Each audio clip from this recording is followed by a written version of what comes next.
यस कार्यक्रमको मुख्य प्रायोजक सर्वप्रथम 53 ग्रेड प्रमाणित मारुति सिमेन्ट हामी बनाउँदैछौं नेपाललाई। यस कार्यक्रमका साथमा रिभरफ्रन्ट बीच रिसोर्ट बुटार Kuringhat, Redon College, a perfect launch pad of your future. Samakusi, Kathmandu. Marketed by Indradi Advertising. Media partner अर्थ र व्यापार विक्ली अर्थव्यापार.com। दर्शकवृन्द नमस्ते। कार्यक्रम समृद्धि बहसमा यहाँहरूलाई हार्दिक स्वागत गर्दछु। म नवीन काफले। सन् 2019 को अन्त्यतिरबाट विश्वभर देखा परेको कोभिड-19 कोभिड भाइरसका कारण नेपालको पर्यटन व्यवसाय ठप्प प्राय छ। सन् 2020 को सुरुवातदेखि नै नेपालको पर्यटन क्षेत्र प्रत्यक्ष रूपमा प्रभावित बने यता आजका दिनसम्म आइपुग्दा पनि नेपालको पर्यटन क्षेत्रको भविष्यलाई लिएर यसै भन्न सकिने अवस्था छैन। एकातिर सरकार र सरकारको नेतृत्व गरिरहेको दलले संस्कृति पर्यटन तथा नागरिक उड्डयन मन्त्रालयमा मन्त्रीको नेतृत्व दिन नसक्दा नेपालको पर्यटन क्षेत्रले अभिभावकत्वको महसुस गर्न सकिराखेको छैन भने अर्कोतिर पर्यटन क्षेत्रसँग सम्बन्धित विभिन्न सङ्घ संस्था र निकायहरूले पनि आम व्यवसायीहरूका धारणा र उनीहरूका समस्यालाई सरकार समक्ष पुर्याउन नसकेको भनेर बहस र चर्चाहरू हुने गरेको छ। आजको दिनमा नेपालको पर्यटन क्षेत्रमा लगानी गरिरहेका र अझ विशेष रूपमा भन्दा ठुलो लगानी गरिराखेका नेपालका पर्यटन व्यवसायीहरू नेपालको पर्यटन क्षेत्रको भविष्यलाई लिएर के सोचिराखेका छन् त? यी र यस्तै विषयमा कुराकानी गर्न आज मैले पर्यटन व्यवसायी एवं हिँडे पुगिन्छ नामक पुस्तकका लेखक समेत रहेका पर्यटन व्यवसायी राजन सिमखडालाई आजको कार्यक्रममा निमन्त्रणा गरेको छु। आफ्ना विभिन्न गतिविधि र अभिव्यक्तिहरू मार्फत नेपालको पर्यटन क्षेत्रमा चर्चामा नै रहने गरेका सिमखडासँग आज म नेपालको पर्यटन क्षेत्रको विगत, वर्तमान र भविष्यका निम्ति हामीले पहिले आउनुपर्ने बाटोहरूका विषयमा कुराकानी गर्नेछु।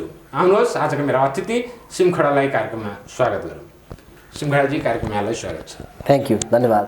मैले अब पृष्ठभूमिमा भने जस्तै करिब सन् 2020 को सुरुवातदेखि ठप्प प्राय रहेको नेपालको पर्यटन क्षेत्र आजका दिनसम्म आइपुग्दा अब पर्यटन व्यवसाय सुचारू हुने चरणमा पुगेको हो कि के हो? अब यस्तो छ, पर्यटन व्यवसाय भनेको चाहिँ तुरुन्तै अथवा इन्स्ट्यान्टली हुने व्यवसाय होइन, अथवा बुकिङहरू भनेको चाहिँ अलि लामो समय चाहिँ मान्छेले कम्तीमा पनि 3 महिना 6 महिना 1 वर्ष, कतिपय केसमा त 2 वर्ष प्लानिङ गरेपछि मात्रै होलिडेमा निस्किने हो। तुरुन्त मान्छेहरू होलिडेमा निस्किन्न। अब हामीले चाहिँ अस्ति जुन स्प्रिङ सिजनमा अलिकति नेपालको पर्यटन अलिकति चलायमान भयो, अलिकति चाहिँ इन्भाइटेसन लेटरहरू दिएर एक्सपिडिसनदेखि लिएर अरू टुरहरूको लागि मान्छेहरू हामीले इन्भाइट गऱ्यौँ। त्यही रफ्तारमा जाँदाखेरि चाहिँ यो अटमको यो विशेष यो सिजन हाम्रो मेन सिजन दुईटा हो नेपालको पर्यटनको, एउटा चाहिँ स्प्रिङ सिजन, एउटा चाहिँ अटम सिजन। यो सिजनको पर्यटन चाहिँ अलि चलायमान हुन्छ भन्ने हामीले अनुमान गऱ्यौँ। तर अनफोर्चुनेटली हाम्रै आन्तरिक कारणले र बाह्य अरू कारणहरूले पनि चाहिँ फेरि सेकेन्ड लकडाउनको सामना गर्नु पर्यो हामीले। त्यसपछि चाहिँ अलिकति निराशा पर्यटन व्यवसायहरूमा छायो र राज्यले पनि त्यही अनुसारको नीतिहरू अवलम्बन गर्न सकेन। हामी सेप्टेम्बरका आजका दिनमा कुरा गरिरहँदा कुनै न कुनै रूपमा नेपालमा विदेशी पर्यटकहरूको आगमन भएको जस्तो पनि एकातिर देखिन्छ भने अर्कोतिर आम व्यवसायीहरूले सरकारले यी र यस्ता विषयमा सहजीकरणको नीति लिइदिए हुन्थ्यो भन्ने व्यवसायीहरूको आवाज पनि हामी त्यत्तिकै सुन्छौँ। वास्तवमा आजका दिनमा नेपालको पर्यटन क्षेत्रको यथार्थ चाहिँ के हो? अब हुनु पर्थ्यो चाहिँ के भन्ने कुरा हेर्ने हो भने चाहिँ अब मैले अघि भने जस्तै मान्छेहरू त अलि लङ टाइम लिएरै प्लान गर्छन्। कम्तीमा पनि 3 महिनाको नोटिस त दिनु पर्यो, कम्तीमा पनि 6 महिनाको नोटिस दिनु पर्यो होला। मान्छेहरू डेस्परेट होलान्, मान्छेहरू ट्राभल गर्न रुचाउलान्, नेपाल आउन पनि चाहेका होलान्, तर उनीहरूलाई कमसेकम 3 महिनादेखि 6 महिनाको प्लानिङ गर्ने टाइम त दिनु पर्यो। तर हामी त हाम्रो रुलहरू, हाम्रो प्रोटोकल्सहरू कस्तो हुने, अब बिचमा चाहिँ सरकारको चेन्जेस पनि भयो, सरकार परिवर्तन पनि भयो। यो कारणहरूले गर्दाखेरि र अब चाहिँ तपाईँको खोल्ने कि नखोल्ने कि कुन क्षेत्र खोल्ने कुन क्षेत्र नखोल्ने कसरी खोल्ने भन्ने किसिममै हामी निकै टाइम चाहिँ डिबेट गऱ्यौँ, अल्झियौँ। अब पार्टीहरूका कार्यक्रमहरू अथवा भेलाहरू अथवा चाहिँ अरू भिड हुने कार्यक्रमहरू, विवाह सिवाह अरू कार्यक्रमहरू चाहिँ भइराख्ने, तर पर्यटनमा चाहिँ यही भिडको कारणले अथवा मान्छे धेरै आउँछ भन्ने कारणले रोकिरह्यो, जुन चाहिँ हाम्रो दूरदर्शिता थिएन। कि भ्याक्सिन लगाएर आइसकेको अथवा सेफली ट्राभल गरिसकेको पर्यटकलाई यहाँ रोक्न पर्ने कुनै पनि कारणहरू थिएन। किनभने हामीले त डबल भ्याक्सिन कतिपय क्षेत्रमा, विशेष गरी पर्यटन एक्टिभिटिज हुने क्षेत्रमा त दिइसकेको छ, लगाइसकेको छ काठमाडौँको पनि करिब मेरो विचारमा 30 देखि 35% मान्छेहरूले त भ्याक्सिन लगाइसकेका छन्। अहिले त अब यो डाटा म्यानिपुलेट गरेको भए मलाई थाहा भएन अब के हो, तर अहिलेको डाटा हेर्दाखेरि त धेरै कोभिड प्रभावित जस्तो देखिँदैन। अथवा मान्छेहरूलाई ज्वरो सरो आए पनि अथवा रुगाखोकी लागे पनि अहिले चाहिँ त्यसलाई भाइरल भन्ने नामाकरण गरिएको छ। पहिला चाहिँ जे भयो नि कोभिड भनिन्थ्यो, अहिले चाहिँ भाइरल भनेर पनि मान्छेहरू घरैमा बसेर निको भइरहेको। यो दुईटा भ्याक्सिनको असर पनि होला। पर्यटन क्षेत्रकै कुरा गर्ने हो भने दुई किसिमले बहसहरू भएको देखिन्छ। एकातिर व्यवसायीहरूका तर्फबाट चाहिँ सरकारले अन्य सबै क्षेत्र सुचारू गर्दा पनि पर्यटन व्यवसायलाई खुल्ला गरेन भने जस्तो आवाज देखिन्छ भने अर्कोतिर समग्र देश र जनताको स्वास्थ्य अवस्था र विश्व परिवेशलाई हेरेर सरकारले पनि नीति तय गरेको होला। यो व्यवसायी र सरकारको सोच्ने तरिकामा किन यो अन्तर देखा पर्छ? होइन, अन्तर देखा पर्ने भन्दा पनि हाम्रो माग चाहिँ के हो भने सबैतिर सबैजना प्रतापीडित छन् होइन, सबैजना चाहिँ एफेक्टेड छन् यो अवस्थाबाट, यो चाहिँ तपाईँको चाहिँ यो किसिमको चाहिँ पेन्डेमिकबाट, सङ्कटबाट। र सबैलाई छिटो निकास चाहिएको छ, बिजनेस पनि चाहिएको छ, उकुस मुकुस भएको छ, मान्छेहरूलाई ट्राभल गर्न मन परिराखेको छ, ट्राभल व्यवसायीहरूलाई व्यापार गर्न परिराखेको छ। अथवा सर्भाइभको कुरा भयो, व्यापारको त अर्को कुरा छोडौँ, सर्भाइभको कुरा भयो, अथवा एक किसिमको चाहिँ अकर्मण्यताबाट एउटा चलायमान हुँ भन्नेलाई सबैलाई लागिराखेको छ। अब हाम्रो माग चाहिँ के हो भने अरू क्षेत्रहरू खोल्न हुने, अन्त चाहिँ सेफ्टी प्रोटोकल्सहरू खोलेर चाहिँ हुने, हाम्रो क्षेत्र मात्रै किन बन्द गरिराख्नु पर्यो भन्ने एउटा व्यवसायीको माग हो। कतिपय कुरा यो जेन्युन पनि हो, नन जेन्युन चाहिँ के हिसाबमा देखिएला भने कसम कदाचित मान्छे बिरामी भइहाल्यो भने के गर्ने भन्ने क्वेसन त होला। तर के भने डबल भ्याक्सिन लगाएर आइसकेको, कन्फिडेन्टली ट्राभल गरेर आइसकेको, अब म चाहिँ सुरक्षित छु भनेर आइसकेको मान्छे र हाम्रा पनि सर्भिस दिने मान्छेहरू, सर्भिस इन्डस्ट्रीका मान्छेहरू चाहिँ डबल भ्याक्सिनेटेड भइसकेको अवस्थामा अरू बिजनेसहरू चलेकै जसरी टुरिज्म किन चलाउन नहुने भन्ने मात्रै हाम्रो क्वेसन हो। तपाईँहरू जस्ता पर्यटन व्यवसायी, तपाईँ पर्यटनका विविध विधामा पनि संलग्न हुनुहुन्छ, तपाईँहरूका विभिन्न व्यावसायिक सङ्घ संस्थाहरू छन्, सरकारले पनि पर्यटन क्षेत्रकै निम्ति भनेर नेपाल पर्यटन बोर्ड र उच्च स्तरमा संस्कृति पर्यटन तथा नागरिक उड्डयन मन्त्रालय पनि छ। यी निकायहरूले पनि त नेपालको पर्यटन क्षेत्रको विषयमा तपाईँ व्यवसायीहरू जस्तै पक्कै केही सोचिराखेका होलान्। पर्यटन क्षेत्रको भविष्य र वर्तमानलाई लिएर उनीहरू पनि चिन्तित होलान्। उनीहरूले गरेको कार्य सम्पादन र उनीहरूले आजका दिनमा गरिराखेको तयारीप्रति तपाईँहरूको असन्तुष्टि हो कि उनीहरूले वास्तवमा केही गर्नै सकेन? होइन, हाम्रो असन्तुष्टि चाहिँ कहाँनेरि हो भने अघि नै मैले हजुरलाई जोडेको जस्तै कमसेकम 3 महिना 6 महिना टाइम दिनुपर्छ। आज खोलेर आजै आउने होइन। हामीले चाहिँ के भनेको थियौँ भने यो अटममा हामीले टुरिस्ट ल्याउने तयारी गर्दै गर्ने हो भने अरू देशले गरेकै जस्तो तयारी गरेर कमसेकम जुलाई अगस्ततिरै नै हामीले एउटा मेसेज के दिनु पर्थ्यो भने कमसेकम डबल भ्याक्सिन लगाएकोलाई नो क्वारेन्टाइन होइन, जुन मिनिमम 7 डेज क्वारेन्टाइनको कुरा उठाइरहेको छौँ, त्यो नो क्वारेन्टाइन, कमसेकम तपाईँको अपन एराइभल भिजा, त्यसको झन्झटिलो प्रोसेस छैन, तपाईँ डबल भ्याक्सिन लगाएर आएकोलाई अपन एराइभल भिजा, र कमसेकम तपाईँको चाहिँ त्यो डबल भ्याक्सिन नलागेकोलाई पनि ट्राभल गर्न चाहिँ पाउने, तर मिनिमम 5 दिन जति चाहिँ क्वारेन्टाइन राख्ने, यहाँ आएर PCR टेस्ट गर्ने, यति मात्रै गरिदिएको भए पनि धेरै आशा पलाउँथ्यो क्या। अहिले त मान्छेहरूमा के अन्यल भयो विदेशीमा भने हामीले पनि क्लियर मेसेज दिन पाएनौँ कि हाम्रो देशमा चाहिँ 7 डेज क्वारेन्टाइन छैन, के पनि छैन, तपाईँ आउनुहोस्, यो चाहिँ PCR नेगेटिभ भएपछि तपाईँ यहाँ जचाएर घुम्न जान पाउनुहुन्छ भनेर हामीले प्रष्ट भन्न सकेका छैन, किनभने गभर्मेन्टबाट त्यो इन्स्ट्रक्सन छैन।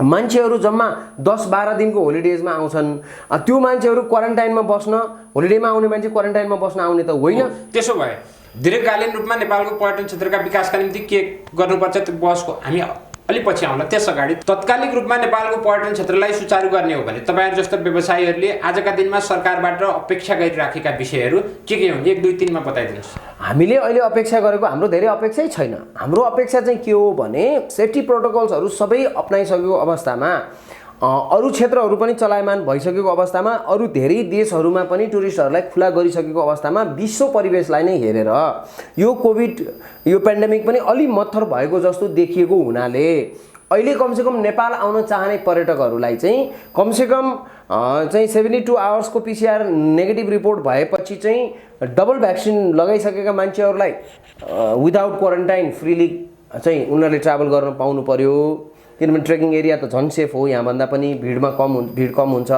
त्यसपछि कमसेकम डबल भ्याक्सिन नलागेकै मान्छे पनि ट्राभल गर्न रुचाउँछ, एउटा मात्रै भ्याक्सिन लगाइसकेको छ भने कमसेकम त्यसलाई चाहिँ रिपोर्ट चेक गर्ने यहाँ नेपाल आइसकेपछि चेक गर्ने, त्यसको चाहिँ नेगेटिभ आएको छ भने कम्तीमा 3 देखि 5 दिन मात्रै क्वारेन्टाइन राखेर त्यसलाई घुम्न दिने र अपन एराइभल भिजा, जुन भिजाको झन्झटिलो प्रोसेसहरू छ त्यसलाई नगरिकन अपन एराइभल भिजा चाहिँ उनीहरूलाई लागू गरिदिने। यति मात्रै भयो भने एउटा पोजिटिभ मेसेज जान्छ, चलायमान हुन थाल्यो भन्छ, आउने आउँछ, नआउने आउँदैन, तर कमसेकम आउन चाहनेलाई रोकिँदैन र त्यसले एउटा किसिमको मेसेज जान्छ, I'm in Nepal now, I'm travelling fine भन्ने किसिमले। जस्तो अस्ति हामीले अप्रिलमा अलिअलि ल्याएको पर्यटकहरूले एउटा किसिमको पोजिटिभ फिडब्याक दिए नि त, नेपाल सेफ छ, राम्रोसँग घुम्यौँ, रमाइलो भयो, कम मान्छेमा वी इन्जोय मोर भन्ने टाइपको मेसेजहरू गयो, रिभ्यूहरू गयो, त्यही आधारमा अरू मान्छेहरू आउन लालायित भए। तर अहिले त हामीले रोक्न परेको अवस्था भयो, हाम्रै पनि कति ग्रुपहरू क्यान्सल भयो, धेरैका यस्तो क्यान्सल भइराखेको छ। यो सङ्कटपूर्ण अवस्थाबाट नेपालको पर्यटन क्षेत्र गुज्रिरहँदा हाम्रो संस्कृति पर्यटन तथा नागरिक उड्डयन मन्त्रालय भने मन्त्रीविहीन अवस्थाबाट गुज्रिराखेको छ। यो कठिन परिस्थितिलाई पार लगाउँदा मन्त्रीको नेतृत्व अथवा समग्र पर्यटन क्षेत्रले नेतृत्व नपाउँदाखेरि यो परिस्थितिलाई अलिकति सहजतातर्फ लैजान कस्तो किसिमको अभावको तपाईँले महसुस गर्नु भएको छ?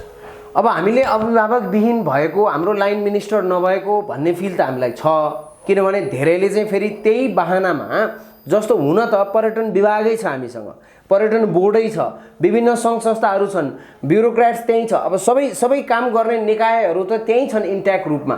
अब पर्यटन व्यवसायहरू मर्कामा परेका छन्, यिनका जायज माग चाहिँ सुनिदिनुपर्छ, खुला गरिदिनुपर्छ, बिजनेस गर्न पाउने अधिकार अथवा मान्छेले ट्राभल गर्न पाउने अधिकार हनन गर्न हुँदैन कोभिड मत्तर भइसक्यो अवस्थामा भन्ने किसिमले सबैले सोचिदिनु पर्ने हो। तर सबैको पोइन्ट आउट चाहिँ फेरि लाइन मिनिस्ट्री छैन, मिनिस्टर नै छैन। अब पर्यटन मन्त्री नै नभएको अवस्थामा यसरी डिसिजन गरेर लिएर जाँदाखेरि भोलि केही क्रिटिकल अवस्थाहरू आयो भने यसको रेस्पोन्सिबिलिटी कसले लिने भन्ने किसिमले चाहिँ हेजिटेसन हो कि अथवा अनदेखा गरेको, पर्यटन क्षेत्रले धेरै कन्ट्रिब्युट पनि गरेको छ। यसो भनौँ, मन्त्रालयमा मन्त्रीकै नेतृत्व नभए पनि हाम्रो थाई कर्मचारी तन्त्रको नेतृत्व त छ। कर्मचारी तन्त्रको नेतृत्वले त्यस्ता ठुला डिसिजनका निर्णयहरू गर्न सक्छ कि सक्दैन? होइन, त्यो त अब तपाईँको चाहिँ सिसिएमसी पनि त छ नि, सिसिएमसी छ, प्रधानमन्त्री नै हुनुहुन्छ, अथवा अरू निकायहरूले पनि यो सेक्टर यसरी खोल्न मिल्छ, लाइन मिनिस्टर चाहिँ आउँदै गर्छ भन्न त मिल्नुपर्ने हो। मैले देख्दाखेरि त त्यसो भयो भने त सरकारविहीन अवस्थामा त केही पनि डिसिजन नहुने त नहुनु पर्ने नि, साधारण फङ्सन त हुनुपर्ने हो। घरमा बान नभए पनि चल्नु पर्ने साधारण कुराहरू, मेजर डिसिजन नभए पनि साधारण कुराहरू त हुनुपर्ने कुराहरू त हुनुपर्ने हो। हामीले देख्दाखेरि चाहिँ हाम्रो माग नै त्यहीँनेरि हो। तर अब फेरि पर्यटन मन्त्रालयमा मन्त्रीज्यू कहिले आउने, त्यो डिसिजन कहिले हुने, अब हामीले देख्दा चाहिँ त्यो ढिलो भइसक्यो। मान्छेलाई कमसेकम 3 महिना, किनभने डिसेम्बर पछि त फेरि हाम्रो सिजन स्लो भइहाल्छ, एकैचोटि मार्च अप्रिलको सिजन हो। अब यो सिजनमा त पर्यटन आउने सम्भावना, पर्यटक आउने सम्भावना एकदमै झिनो छ। एकातिर हामी पर्यटक ल्याउनका लागि तयार भने पनि मुख्य कुरा पर्यटकहरू आउनका निम्ति तयार छन् कि छैनन् भन्ने विषय महत्त्वपूर्ण हो। आजका दिनमा तपाईँका टुर अपरेटरहरू विदेशमा रहेकासँग जो सम्पर्कमा हुनुहुन्छ उनीहरूका अनुसार आजका दिनमा हामी पर्यटकहरूलाई स्वागत गर्न तयार भयौँ भने के विश्वभरबाट नेपालमा पर्यटकहरू आउन तयार छन् त? अब यसमा दुईटा कुरा छ। एउटा त हामी नै तयार भएर इन्भाइट नगरेसम्म ऊ के अरे आओस्, होइन, हामी पनि तयार छैनौँ नि त। हामीले पनि ल नेपालमा यस्तो नियम भयो, ल आउनुहोस्, तपाईँहरू आउन चाहने जति आउनुहोस् त भनिदिनु पऱ्यो। त्यति पनि भन्न पाएको छैन, हामीसँग क्लियर भिजन, क्लियर प्रोटोकल छैन कसरी ल्याउने भनेर। अनि अर्को कुरा चाहिँ उहाँहरू पनि कुनै न कुनै रूपमा हेजिटेटेड अवस्था चाहिँ हो। तर नट फर्गेटिङ, बिर्सिनु नहुने कुरा चाहिँ के हो भने कतिपय मान्छेहरू चाहिँ फेरि आउन तयार छन्, हामीलाई सोधिराखेका पनि छन्। तर उहाँहरू के भने 12 दिनको होलिडेमा 7 दिन क्वारेन्टाइन बस्नु अथवा 5 दिन क्वारेन्टाइन बस्नु चाहिँ आउँदिन भन्नुहुन्छ क्या। एकै ठाउँमा 5 दिन बस्नु भनेको अथवा एउटा सिटीमा 5 दिन बस्नु भनेको त त्यो त अलिकति पेनफुल भयो नि त। राजनजी, जुन ढङ्गले विगत 1-1.5 वर्ष नेपालको पर्यटन क्षेत्र गुज्रियो, व्यवसायीहरू ठुलो मर्कामा परे र सरकारले पनि आफ्नो हैसियत अनुसार व्यवसायीहरूलाई राहतका केही प्याकेजहरू उपलब्ध गराएको पनि देखियो। व्यवसायीहरूमा एकातिर अबको यो सङ्कटलाई पार लगाउनै सकिँदैन अथवा पर्यटन क्षेत्रको भविष्यलाई लिएर ठुलो निराशा पनि एकातिर देखिन्छ भने कतिपय ढङ्गमा तपाईँहरू जस्ता व्यवसायीहरूले नयाँ आशाहरू जगाएको हो कि जस्तो पनि देखिन्छ। उदाहरणका निम्ति तपाईँले आफै संलग्न आफ्नो व्यावसायिक क्षेत्र रिभरफ्रन्ट बिच रिसोर्टमा नयाँ जिप लाइन सञ्चालनमा ल्याउँदै हुनुहुन्छ। हजुर, हामीले त्यो जानकारी पाएका छौँ। यो सङ्कटको अवस्थामा पनि तपाईँ ठुलो मात्रामा लगानी पर्यटन क्षेत्रमै गरिरहनु भएको छ, यसको कारण चाहिँ के हो? होइन, मैले चाहिँ यसलाई के अर्थ्याएको छु भने अब सूर्य त त्यहीँ छ, बादल मात्रै लागेको। मैले यो किन भन्नु खोजेको भने पर्यटन त कहिले पनि पुरानो हुने अथवा सिद्धिने पेसा होइन। अहिले सङ्कट आयो होला, त्यहाँ त आर्थिक सङ्कट आउला, युद्ध होला, भोलि चाहिँ रोग आउला, यो सङ्कटहरू त आइरहने सङ्कट हो। अहिले त क्लाइमेट चेन्जको पनि कुरा छ, यो सबैले असर नगर्ने त होइन। तर पर्यटन आफैमा चाहिँ फेरि मर्ने पेसा चाहिँ होइन। विशेष गरी नेपालकै टुरिज्मको कुरा गर्ने हो भने नेपालका माउन्टेनहरू, रिभरहरू, जङ्गलहरू, एनिमलहरू, फेस्टिभलहरू त त्यहीँ छन् नि। अहिले त सूर्यमा नै छेकिएको हो नि बादलले, बादल फाटेपछि फेरि सूर्य त त्यहीँ छ भनेको जस्तै म चाहिँ फेरि डाउन टाइममा चाहिँ पूर्वाधार निर्माण गर्नुपर्छ भनेर लामो समयदेखि मैले एडभोकेट गरेको। म चाहिँ त्यसको चाहिँ एक किसिमको प्रवक्ता नै हुँ, किनभने नेपालको टुरिज्ममा विगत 10-12 वर्षदेखि मैले इन्फ्रास्ट्रक्चर निर्माणमा विशेष जोड दिँदै आएको छु। मेरो पुस्तक पनि हिँडे पुगिन्छ पनि त्यसैको बेसमा हो। र झन् यस्तो डाउन टाइममा त अझ राज्यले जानेको हो भनेदेखि त हामीले मन्थलीबाटै लुक्लालाई फ्लाइट गर्ने हो भने त अहिले त काठमाडौँदेखि मन्थलीको रोड रिपेयर गर्नुपर्ने बेला हो। भोलि टुरिस्ट चल्न थालेपछि त त्यो रोडमा त बेटर रोडमा चाहिँ गाडी चल्न पाउनु पर्यो नि, छिटो पुग्नु पर्यो नि। र लगायत अरू ठाउँमा पनि इन्फ्रास्ट्रक्चर चाहिँ अहिले बनाउने बेला हो। किनभने पूर्वाधारै निर्माणको सन्दर्भमा पनि हामी कहाँ जो बनाऊ पर्यटकीय गन्तव्यहरू छन्, उदाहरणको लागि काठमाडौँ, पोखरा, चितवन जस्ता क्षेत्रमा ती किसिमका नयाँ पूर्वाधारहरू निर्माण गर्नुको साटो तपाईँ चाहिँ मुगलिन, काठमाडौँ र मुगलिनको बिचमा, मुगलिनमा अवस्थित नदीको किनारमा ठुलो रिसोर्ट र त्यसमा जिप फ्लाइन लगायतका विभिन्न पूर्वाधारहरू बनाउँदै हुनुहुन्छ। यो एक हिसाबले हो भन्ने भने चलन चल्तीभन्दा बाहिरको ठाउँमा यो ठुलो लगानी गर्ने रिस्क चाहिँ कतिको छ? रिस्क छ, तर मजा त रिस्क लिनुमै छ। फेरि एज अ बिजनेसम्यान विश्वमा धेरैले रिस्क लिएरै काम गर्ने हो। त्यति मात्रै होइन, नेपालको पर्यटनको विभिन्न आयाम मध्ये ट्रोपिकल टुरिज्म अथवा रिभर ब्याङ्क टुरिज्म एउटा आयाम हो। अहिले रिसेन्ट डेजहरूमा चाहिँ यो अलि उजागर भएको छ। हामीले सुरु गरेपछि पनि 8-9 वर्षदेखि त हामी त्यहाँ रिजोर्ट चलाइराखेका छौँ होइन, ट्रोपिकल टुरिज्मलाई अलिकति प्रमोट गरौँ भनेर, वाटर स्पोर्ट्ससँग रिलेटेड कुराहरू।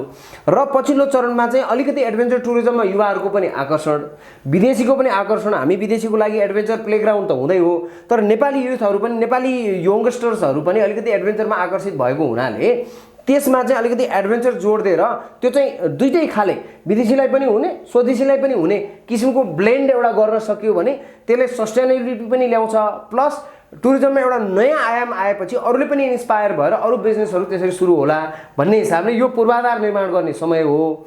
अहिले डाउन पर्यटन भएको अवस्थामा ब्याङ्कहरूले पनि अलिअलि लोन दिइरहेका अवस्थामा गरौँ न त, एउटा आशा जगाउने पनि कुरा हो। भनेपछि कुनै न कुनै रूपमा यसभन्दा अगाडि नेपालको पर्यटन क्षेत्रमा हेर्ने हो भने विशेष गरी नेपाली सेवा प्रदायकहरूमा पर्यटकहरू आइहाल्छन्, हामीले जे जस्तो सुविधा दिए पनि ठिकै छ, चलिहाल्छ भन्ने किसिमको धारणा रहेको पनि हिजोका दिनमा हामी पाउँथ्यौँ। आजका दिनमा चाहिँ तपाईँहरू अब हाम्रा सेवामा विविधीकरण, हामीले नयाँ प्रोडक्टहरूको निर्माण नगरिकन अब नेपालको पर्यटन क्षेत्रको भविष्यका निम्ति हामी तयार हुन सक्दैनौँ भन्ने महसुस गर्नुभएको हो। बिजनेसमा अथवा तपाईँ चाहिँ रेसमा यो त हाम्रो त कम्पिटिसन त छ नि। साउथ एसियामै हाम्रो अरू देशहरूसँग पनि एडभेन्चरमा पनि, क्लाइम्बिङमा पनि, एक्टिभिटिजमा पनि कम्पिटिसन छ। अब हामीले विविधीकरण नगर्ने हो भने, इफ वी आर नट डाइभर्सिफाइङ, विविधीकरण नगर्ने हो, नौलो आयाम नल्याउने हो भने बिजनेसलाई टिकाइराख्न अथवा हामीतिर पर्यटकलाई आकर्षित गरिराख्न सकिँदैन नि। त्यो गर्नै पर्छ, त्यो हुनेवाला पनि छ। किनभने तपाईँले हेर्नुभयो भने 1980s अथवा 70s भएका मोटरसाइकलहरू र अहिले भएका मोटरसाइकलहरू, स्कुटीहरूमा फरक देख्नुहुन्छ नि, इनोभेसन देख्नुहुन्छ नि तपाईँले। बिजनेस भनेकै इनोभेसन हो। त्यसले गर्दाखेरि यो पनि एउटा नयाँ किसिमको आयाम हामीले थप्न लागेको हो। म त अरू नयाँ आयामहरूमा पनि काम गर्दैछु, नयाँ सेक्टरमा। रानी, एकैछिन पर्यटन क्षेत्रको नीतिगत विषयमा हामी कुराकानी गरौँ। विगत लामो समयदेखि हामीले यहाँलाई पछ्याइराखेका छौँ। नेपालको पर्यटन क्षेत्रमा नीतिगत रूपमा गरिनुपर्ने केही महत्त्वपूर्ण विषयहरू यहाँले बारम्बार उठाउँदै आउनुभएको पनि हामीले सुनेका छौँ। यहाँ आउनुभएको मौकामा आजको सङ्कट जो नेपालको पर्यटन क्षेत्रले भोगिराखेको छ त्यो पनि कस्तो परिस्थितिमा आयो भने सन् 2020लाई नेपाल भ्रमण वर्ष मनाउने सरकारले तयारी गर्दा गर्दै त्यसलाई स्थगित गरेर हामी आजका दिनसम्म सोही अवस्थामा कायम छौँ। यो अवस्थामा नीतिगत रूपमा नेपालको पर्यटन क्षेत्रलाई जसरी हामी कृषि, पर्यटन र जलविद्युत भनेर राज्यको माथिल्लो निकायहरूले एउटा क्षेत्रका रूपमा पहिचान गरेको छ नि, यसलाई साँच्चीकै त्यही स्तरमा अगाडि बढाउने हो भने राज्य स्तरबाट, सरकार स्तरबाट, राष्ट्रिय योजनाको स्तरबाट, मन्त्रालय स्तरबाट पूर्वाधारका क्षेत्रमा गरिनुपर्ने के हो, व्यवसाय र भित्रका लगानीका सन्दर्भमा गरिनुपर्ने चिज के हुन् र विश्व बजारमा नेपाललाई प्रस्तुत गर्ने नेपाललाई चिनाउनका निम्ति गरिनुपर्ने चिज चाहिँ के हो? अब के देखियो भने हामीले 10 लाखको 12 लाखको 15 लाखको हाराहारीमा पर्यटक वार्षिक रूपमा भित्र्याउने हो भने चाहिँ यो पूर्वाधार अहिले एक्जिस्टिङ पूर्वाधारले करिब करिब धान्छ। तर नट फर्गेटिङ अहिले भएका पूर्वाधारहरू पनि सबै चुस्त दुरुस्त छैनन्। हाम्रा एयरपोर्टहरू, एयर कनेक्टिभिटीहरू, हाम्रा हाइवेहरू अप टु स्ट्यान्डर्ड विश्वको लेभलको छैन नै। हाम्रो त अब चाहिँ विकसित राष्ट्र भएको, विकासशील राष्ट्र भएको हुनाले मान्छेले एक्सेप्ट त गर्दैला, तर हामीले एकदम छाती फुलाएर हाम्रो सर्भिस एकदम चाहिँ सबै स्मुथ छ, हामी एकदम राम्रो सर्भिस दिन्छौँ, सर्भिसमा त हाम्रो कमी नहोला, तर इन्फ्रास्ट्रक्चरमा हाम्रो कमजोरी छ। अब सरकारले अल्पकालीन रूपमा चाहिँ अहिले भइरहेका इन्फ्रास्ट्रक्चरहरूलाई कसरी मर्मत सम्हार गरेर चलाउन सकिन्छ, यसलाई कमसेकम यो भइराखेको एक्जिस्टिङ इन्फ्रास्ट्रक्चरबाट 10 लाख 15 लाख पर्यटकलाई कसरी स्मुथली सुविधापूर्वक रूपमा चाहिँ सर्भिस दिन सकिन्छ भन्नेतिर ध्यान जाओस् भन्ने चाहन्छु म। त्यो चाहिँ अहिलेको हो अल्पकालीन।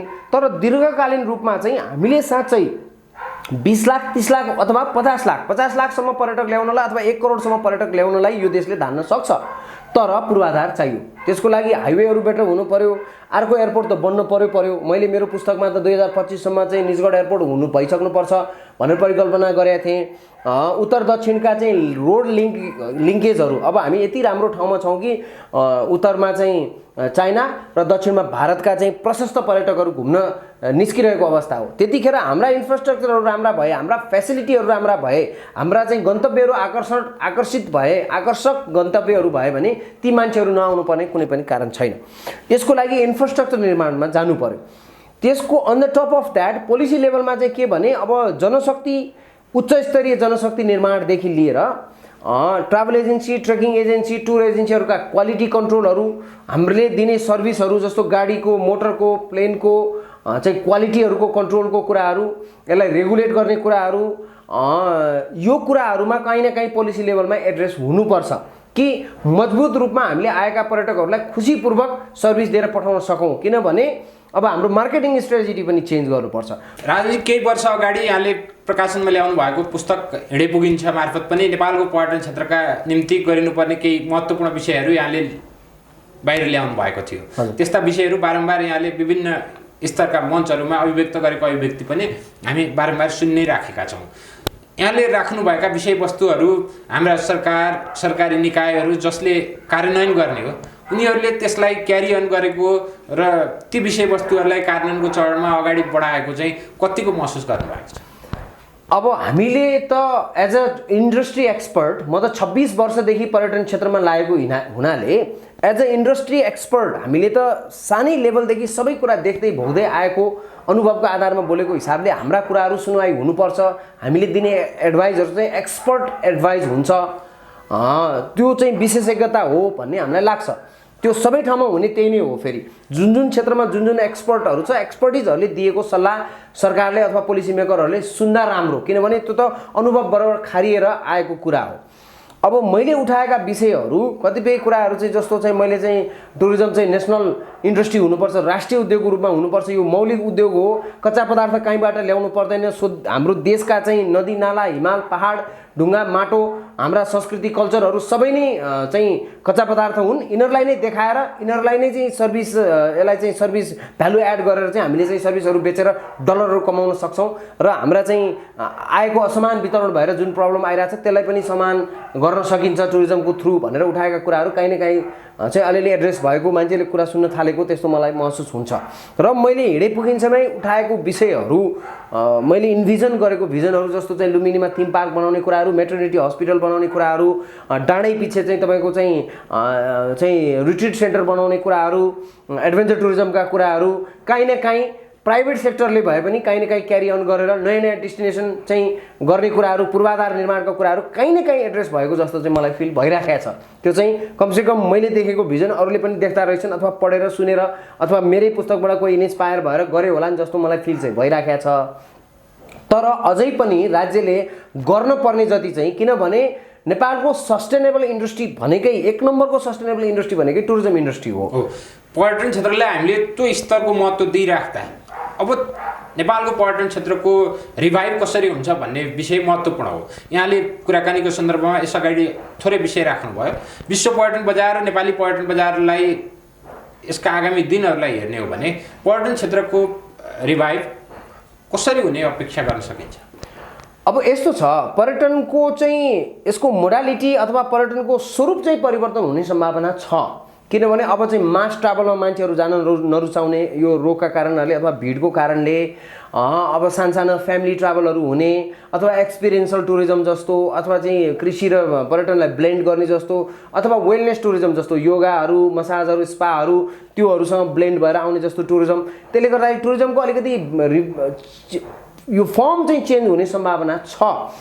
तर टुरिज्म चाहिँ मर्ने पेसा चाहिँ होइन, यो एफेक्टेड चाहिँ होला, तर यो डाई भइहाल्ने पेसा चाहिँ होइन। किनभने मान्छे त ट्राभल पैसा भएसम्म उसले आनन्दको खोजीमा अथवा आफ्नो चाहिँ प्लेजरको खोजीमा घुमिरहने त हुन्छ।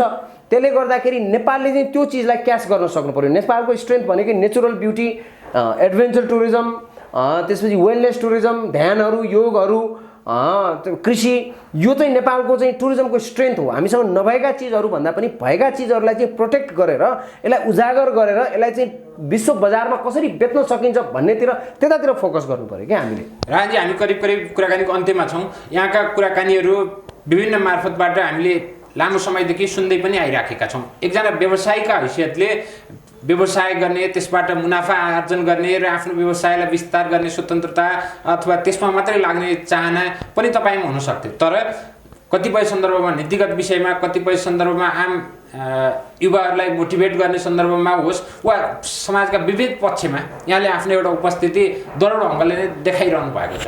यी सब चिज गर्नलाई प्रेरणा चाहिँ केले पाउनुहुन्छ र त्यसको प्रभाव चाहिँ कस्तो देख्नु भएको छ?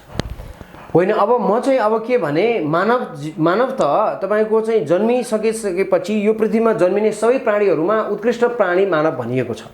हामी आफै मात्रै बाँच्ने भन्दा नि अरूलाई कति इन्स्पायर गर्न सकिन्छ, अरूलाई पनि बचाउन अथवा अरूलाई पनि चाहिँ सँगै लिएर जान कति सकिन्छ भन्ने कुरा अथवा अरूको पनि कल्याण हुन्छ, मानवको मात्र होइन अरू जीवको अथवा पृथ्वीकै कल्याण कसरी गर्न सकिन्छ भनेर सोच्नुपर्ने चाहिँ मानवले हो जस्तो लाग्छ।